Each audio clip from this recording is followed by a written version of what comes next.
Good morning बच्चों। कल हमने ट्रिपल सी का सिलेबस देखा था। आज उसके पहली, दूसरी और तीसरी टॉपिक देखेंगे। सबसे बड़ा टॉपिक है कंप्यूटर क्या है। तो कंप्यूटर शब्द की उत्पत्ति लैटिन भाषा के कंप्यूटर शब्द से हुई है, जिसका अर्थ है गणना करना। कंप्यूटर को हिंदी में संगणक कहा जाता है। कंप्यूटर एक इलेक्ट्रॉनिक उपकरण है जो उपयोगकर्ता से डेटा और निर्देश के रूप में इनपुट प्राप्त करता है। एक बार इनपुट डेटा प्राप्त होने के बाद यह डेटा की प्रोसेसिंग शुरू कर देता है और उपयोगकर्ता के निर्देशों के अनुसार हमें आउटपुट प्रदान करता है। अगर हम सरल शब्दों में कहें तो कंप्यूटर एक इलेक्ट्रॉनिक उपकरण है, बस इलेक्ट्रॉनिक डिवाइस है जो डेटा इनपुट के रूप में लेता है, उसे प्रोसेस करता है तथा परिणामों को आउटपुट के रूप में प्रदान करता है। या फिर और भी सरल भाषा में कहें तो कंप्यूटर एक इलेक्ट्रॉनिक मशीन है जिसका उपयोग गणना प्रक्रिया, यांत्रिक अनुसंधान, शोध आदि में किया जाता है। कंप्यूटर हार्डवेयर और सॉफ्टवेयर का एक ऐसा संयोजन होता है जो डेटा को सूचना में परिवर्तित करता है। मुख्य रूप से कंप्यूटर निम्नलिखित कार्य करता है। पहला इनपुट, दूसरा आउटपुट, तीसरा प्रोसेसिंग और फिर स्टोरेज। चलिए इनपुट क्या होता है। कंप्यूटर को भेजी जाने वाली कमांड या डेटा को इनपुट कहा जाता है। प्रोसेसिंग, कंप्यूटर द्वारा हार्डवेयर और सॉफ्टवेयर की सहायता से किए जाने वाली प्रोसेसिंग जिसमें परिणाम स्वरूप आउटपुट प्राप्त होता है, उस प्रक्रिया को प्रोसेसिंग कहा जाता है। मतलब इनपुट और आउटपुट के बीच में जो प्रोसेसिंग होता है, जो हम इनपुट देते हैं वो सूचना के रूप में परिवर्तित करता है, उसे हम प्रोसेसिंग कहते हैं। आउटपुट क्या होता है, कंप्यूटर द्वारा प्राप्त परिणाम को आउटपुट कहा जाता है। स्टोर सभी लोग जानते हैं कि स्टोर मतलब मेमोरी।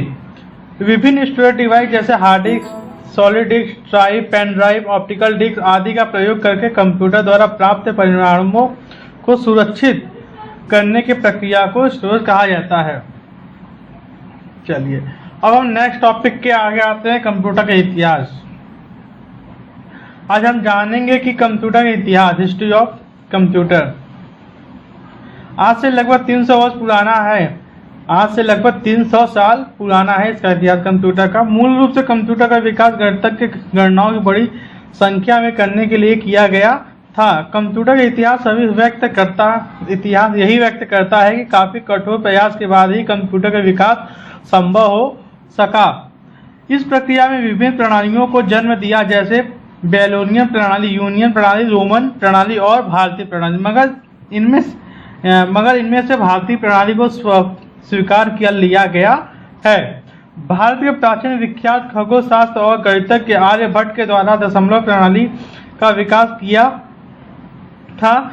यह 0 और 9 संख्या की आधुनिक दशमलव प्रणाली का आधार है तथा बाइनरी नंबर प्रणाली 0 और 1 का सर्वप्रथम ज्ञात विवरण प्रस्तुत किया गया। इन दो अंकों में 0 और 1 का ही प्रयोग प्रथम कंप्यूटर की संरचना के लिए मुख्य रूप से किया गया है। कंप्यूटर के इतिहास को देखें तो हमें यह पता चलेगा कि मानव के लिए गणित की गणना करना शुरू से ही कठिन रहा। तब हमें ऐसे यंत्र की आवश्यकता महसूस होने लगी जिसकी सहायता से हम आसानी से अपनी गणना कर सकें। एबाकस पहली मैकेनिकल गणना करने वाली मशीन थी। याद रखिएगा, एबाकस सबसे पहले गणना करने वाली मशीन थी जिसकी सहायता से हम बड़ी संख्या और आंकड़े की गणना किया जा सकता था और अंकगणित इत्यादि कर सकते थे। यह लगभग 5000 साल पुराना चीन में आविष्कार हुआ था। एबाकस का साल 5000 साल पहले ही चीन में आविष्कार हुआ था। इसमें संख्याओं का प्रतिनिधित्व करने के लिए मोतियों के साथ कई छड़ हैं। एबाकस का गणना इन मोतियों को छड़ में फिसलने के द्वारा किया जाता है, परंतु एबाकस द्वारा गुणन और विभाजन का कार्य नहीं किया जा सकता था। ये भी कंप्यूटर के विकास क्रम का एक भाग है। इस मशीन के आविष्कार ने कंप्यूटर के विकास का आगमन कर दिया था। अब हम नेक्स्ट वीडियो बनाते हैं। Thank you.